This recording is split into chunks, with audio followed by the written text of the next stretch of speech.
I'm very pleased to welcome to the stage Niraman Laisatit, who is Director and Senior Executive Vice President at the Bangkok Bank, for a discussion. Welcome. Please, สวัสดี come, ค่ะ please come and join us.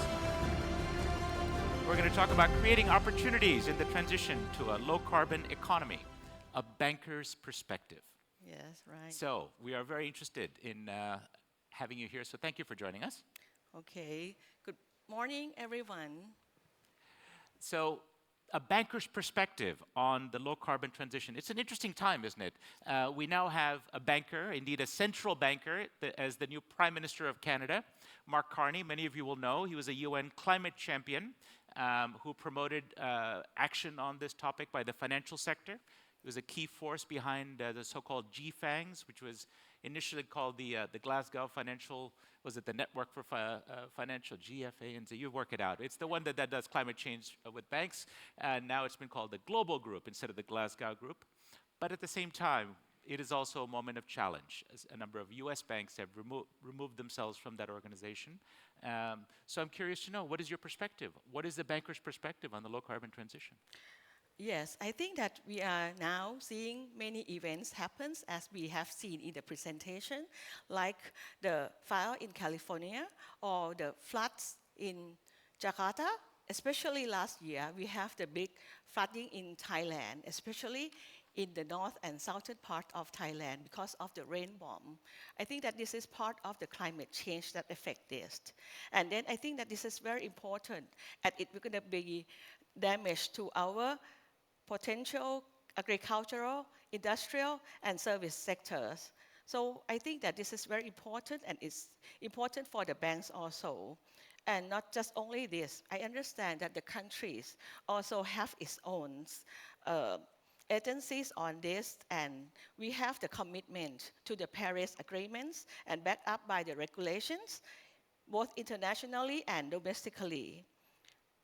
Moreover, the implementation of the CBAM, I think that this will going to impact the supply chains of Thai business, especially who will going to be exports to Europe, especially in some specific goods that we already know that we're going to be impacted. So our customers have to adopt and then adapt themselves to be reducing the carbon emission in their productions So by investing. let's stop there for a minute because it's such an interesting point. The CBAM is, of course, the European law of the land. This is no longer a theory or academic case study. The Carbon Border Adjustment Mechanism will impose penalties on countries and companies that it deems do not have a meaningful carbon Yes. price. Again, we want to talk about the banker's perspective. Can you give us examples or how you're finding with your own portfolio of companies investments by your heavy industry to maybe get some renewable energy or offsets or to green their operations? I see these examples in South Africa, in India, where companies are, for example, contracting for renewable energy for the portion of their exports going to Europe. What's happening here, and what is the role you play as a catalyst, as a banker? And as I just mentioned, that our customers have to adapt themselves to reduce these carbon emissions, and then to be able to export as there has been in the past. So it means that they have to adapt themselves. And I think that as a bank, we have to support them in terms of the renewable energy. I think that most of the factories right now, they start doing to install the rooftop solars into their roof, and then this is part of it. And I understand that similar to what Khun Nopade just mentioned, we are talking about the potential direct PPA, and this will going to be support them to be the 100% renewable energy for them, or else it may not be able to support the CBAMs for exports. So this is something that I think that the banks would gonna be supporting them in terms of the financing in case that they would like to do so. So I think this is very important. And furthermore, I think that Thailand already announced, and you already listened to the secretaries to the minister already, that we were gonna be the net zero in 2065. And I think that you also knows that we already having the established the policy of 30 at 30. So what is a 30 at 30? 30 at 30 means that in 2030, the vehicle production in Thailand will be 30% electric vehicle to shift to the greener transportation. So with this, it means that I think that the government already having the strong supports by issuing the sovereign sustainability linked bond in November last year, and they link this 30 at 30 into their target of this sustainability linked bonds. So, and the other target that they already set to this bond is that they will gonna increase zero emission vehicle registration to 440,000 vehicles annually from 2030. So this is something that the government try to make sure that the countries will gonna be more greener. And Bangkok Bank was also being one of these bond arrangers. So if you're talking about the electric vehicles, so there are many Chinese producers coming into Thailand. And then I think that for the banks, we are part of this financing to them also. So all these initiatives will impact business moving forwards. So I think that we have to share responsibilities to everyone to transition this. And I think that the transition is not just a cost to anyone, but I think this is a great opportunities for all of us also. One of the challenges with financing renewable energy in developing countries is that there can often be a much higher cost of capital than is found in developed markets. And yet we know that by most analyses of where we need to go on net zero, the lion's share of investment in clean energy and low carbon technology has to be in the developing world. That's both where the opportunity is and the need is and the growth is. By the IEA's estimate, $4 trillion per year needs to be spent on zero carbon or clean energy investment by 2030 per year, overwhelmingly in the developing countries, to meet that net zero goal. We're nowhere near that. Last year was $2 trillion. And one of the big challenges is the interest rate environment. Renewables tend to be CapEx heavy, OpEx light, and therefore very sensitive to inflation or interest rates. How do you manage this challenge here domestically, but also with international capital, trying to attract pools of capital through partners? Have you found a solution for us? For the solution, I think that we already having some solutions to the customers. I think that if you're talking about the potential investment, we see the huge potential investment in this renewable energy or this transition also. But I think that in industrial sectors, it's very different because each sectors have its own path to transition. We cannot say that, okay, this industrial can be transitioned more, but for Thailand and for the countries and for any countries, I think that the most important thing is that we have to decarbonize from the grid. As Kun Nopadet just only mentioned that the grid modernization is very important. So we have to lower the carbon intensity in the grid first. And if we're talking about the potential financing that we are talking about today, I think that for the interest rate environment, you will see that the lower interest rate environment is coming. And you see the lower interest rate in Thailand last month. And then in the US, we hope that we're going to have seen this interest rate reduction also sometimes this year too. All right. Well, from your mouth to God's ears, as they say.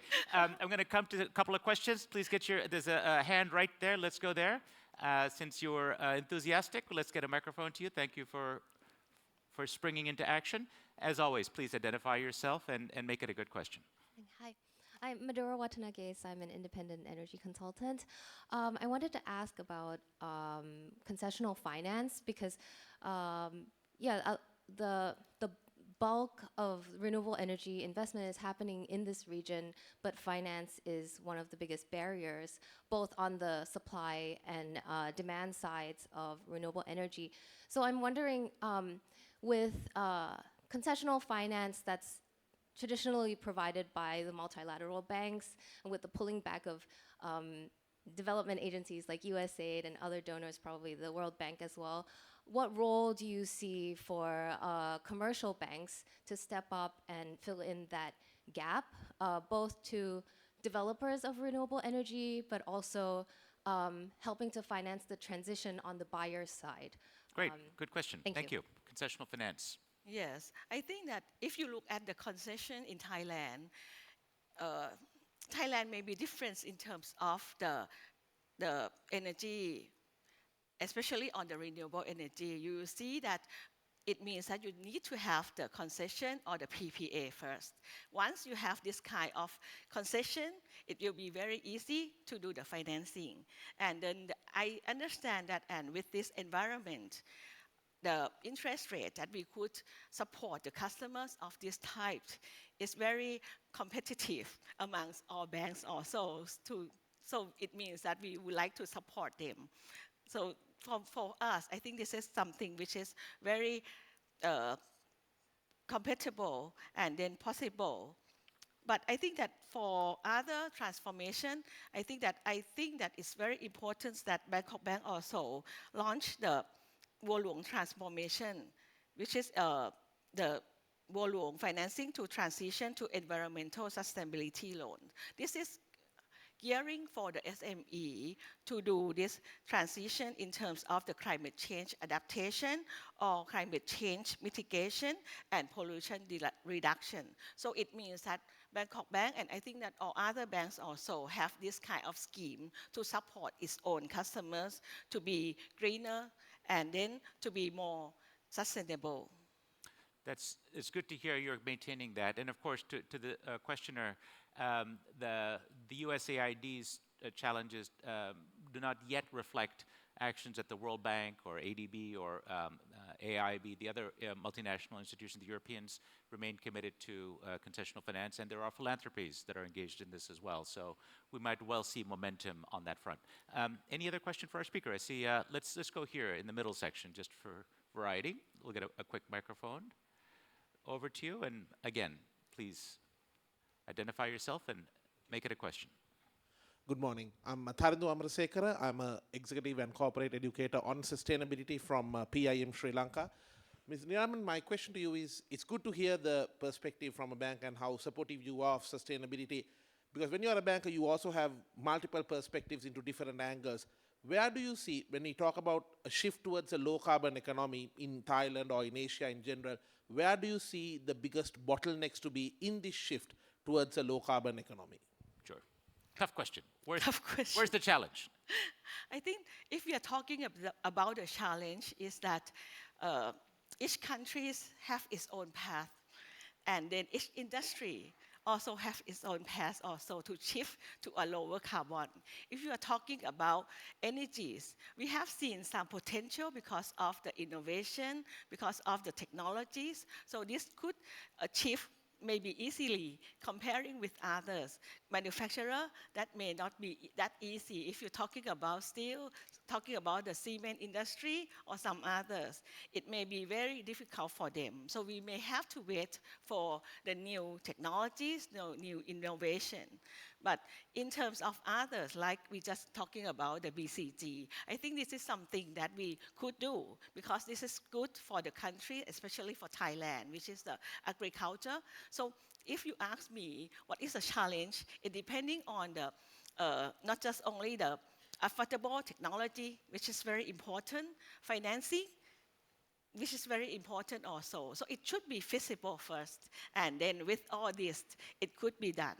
So the power sector, you do see solutions, but, Yes. but the hard-to-abate industries, as we talk about them, steel, cement, heavy industry, Yes. it can be more challenging. Yes, right. Now, there are innovative technologies for low-carbon cement and for green steel and so on, but they're maybe some ways off from commercial viability. Am I right? Yes, right. Does your bank have a fund to try to invest in some of these areas? Yes, like I just mentioned, we also have some kind of the loans to all these kind of specific products. Like I just mentioned, we have the transition loans, which is to try to do the climate change adaptation or climate change reduction or do the waste management. And also, I think that now we have seen some agriculture plants in Thailand. They start doing its own irrigations, and then to having the low water usage in their farming and to do the modern agriculture. So this is something that we are very happy to support them. We have the fund to support all this too. That's great. It's actually a good note to end on. The spirit of pragmatism of our summit, it's not just about green, which is fantastic, especially when it makes economic sense, but the lion's share of the global economy is brown, and moving brown to green, some of the transition investing, which is often maligned perhaps by some extreme thinkers, is actually how you move the elephant. Moving the elephant an inch can sometimes achieve more than moving the mouse a mile, and I'm very much an advocate of brown to green investment, so thank you for sharing your perspective. Please give our speaker a nice round of applause. Thank you. Great Thank to you see very much.